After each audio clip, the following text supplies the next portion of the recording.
Welcome back to the channel. Today we are looking at something that we have looked at before. It was an idea by Hoodlum Scrafty, so I'll leave his link below. But basically it's picking your 6 Pokemon. If the Pokemon world was real, which would be your ultimate 6? Now it's kind of difficult because this does change for me, which is why I made this a couple of years ago. I am redoing it now. The last one did okay as well, so obviously I'm running out of ideas. But my Pokemon have changed quite a lot. As always, drop your favorite 6 Pokemon down below. But let's get into the story I've created for mine. Now, growing up in the 90s, obviously Kanto was the first place I adventured in Pokemon, so it's always got a special place in my heart. Pokemon Red was the game that I had, and Charmander was always my first choice. So starting out my Pokemon adventure, it would only make sense that my first Pokemon was Charmander. Now, adventuring out into Viridian Forest and the nearby areas, I come across what looks like a leftover pumpkin.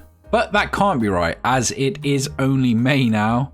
Halloween is some way away. As I get closer, I notice the pumpkin starts to move, and as I reach down to grab it, it darts away. As it moves closer into the path and hits the moonlight, I notice not only is this a discolored pumpkin, it's not a pumpkin at all.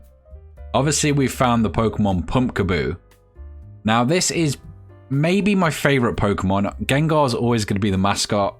He's the number one. He was always my favorite Pokemon growing up, and probably still is now. But Pumpkaboo is definitely a close second. It's just so cute. It looks cool. Reminds me a lot of Halloween, which is one of my favorite holidays here in the UK. Just everything about it is cool. I'm not a massive fan of Gourgeist, so I am actually going to keep this unevolved. So let's say we give him like a Eviolite or something. Not that it's going to be any more powerful, but just look at him. After capturing our second Pokemon and moving on through the forest, trying to find somewhere to rest, we hear the flapping of wings. We look around, it's too dark to make anything out in the sky as a massive shadow flies overhead. In front of us slams a Dragonite. Now you might recognise this Dragonite. It is the Messenger Dragonite with his cool little rucksack backpack side bag thing, wearing man bags before it was trendy. He delivers us a note, inviting us to a tournament of trainers on his privately owned island. Now, so far we've not seen many Pokemon, let alone any that could get us across to this island. We've got no flying Pokemon, we've got nothing that could surf. So we are in a bit of a pickle. A few weeks pass, but we still hold on to that note. Our Charmander evolves into a Charmeleon, and we venture closer to the water, hoping to find something that could help us across. The grass typing of Pumpkaboo helps us take a few easy knockouts, and eventually we find the perfect Pokemon. Maybe not to help us cross the water, but definitely one of my favorites, and the reason it's in this team. We add a Piplup. Again, a very cute Pokemon, one of my favorites, possibly my favorite of the first starter Pokemon. And I'm also a massive fan of Empoleon, so it's kind of the perfect combination. So he signs up to the team.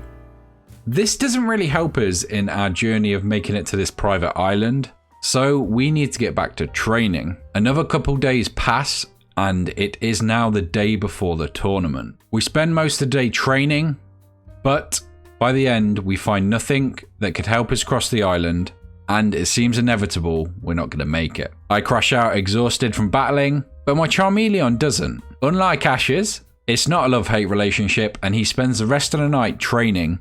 So imagine my surprise in the morning when I wake to Pumpkaboo, a Prinplup now, and a fully evolved Charizard. But that's not all I find, because next to our Charizard, he's also convinced a Larvitar to join the group. And the majority of our team is set. The Pokemon jump in their Pokeballs, and I jump onto Charizard's back as we fly to the destination. Now I know what you're thinking. On the island, Mewtwo's waiting for me, he takes our Pokeballs, there's a big scene, I get turned into stone, somebody cries. That's not the story this time. We arrive at the island, and we are greeted to the Pokemon Stadium. I do feel a little uneasy as the people leading me in, wearing all black, the only thing noticeable is a red R on their shirts. I follow them anyway, and eventually I arrive in a room with other trainers. We all take a seat as the screen flickers on in front of us. A silhouette of a man appears on the screen with a Persian by his side. He begins to speak, and it becomes apparent we're here for a reason. He's trying to find 3 recruits to join his team as managers. Now, the 3 most powerful trainers will be picked to join Team Rocket, but also gain a legendary Pokemon of the 3 Galarian legendary birds. The fighting type, Zapdos, the psychic type, Articuno, and the dark type, Moltres. At this point, I'm intrigued. 3 of the most powerful Pokemon I have ever seen. It would be silly to pass up this chance. So the tournament begins with 32 of us.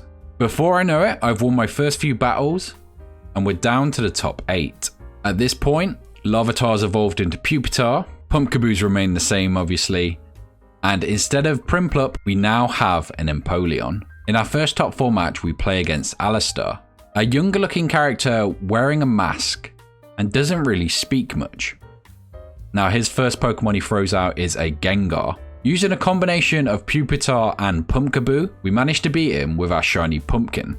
Seeing his Gengar lose to an unevolved ghost fruit vegetable Pokemon, he disowns him. He throws the Pokeball into the nearby lake. My character in this story, much like me, grew up loving Gengar, so without a second thought we dive into the pool and retrieve the Pokeball, and we now have our 5th member. With the power of Gengar and our new friendship, we managed to destroy the final match, and we are now top seed in this tournament. Winning this tournament does mean we get a choice of the Pokemon. And for me, Articuno, the original, was one of my favorites, and I think Galarian Articuno might have improved on it, if that's possible. So obviously we're going to go for this guy. We take up the Pokeball, and some of the Team Rocket grunts show us around the place and explain exactly what that operation is about, which doesn't really sound like something I want to be a part of. We battle our way through the grunts, and eventually we arrive at the office we saw earlier on the big screen. We step in, we walk forward, and we see the silhouetted man stand from his desk and approach us. He introduces himself as Giovanni. He challenges us to a Pokemon battle.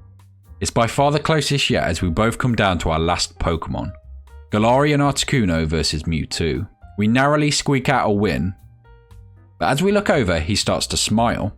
It's rekindled a love of battling for him and what Pokemon should be about, and as he disbands Team Rocket, he gives us an invitation to the Elite Four. Now this leads perfectly into my other video where I picked my Elite Four of which Pokemon I would have, what types of trainers, how it would be different, and how I would theme mine. So if you want to check that video out, it should be somewhere up here. I will link it and I will put it in the description below. So make sure you check that video out. If there is any other type of videos you would like to see on Pokemon, in particular stuff like stories and theories, let me know in the comments below. And like I said, drop your 6 favorite Pokemon of all time. This was a super hard to make video. Which Pokemon to choose?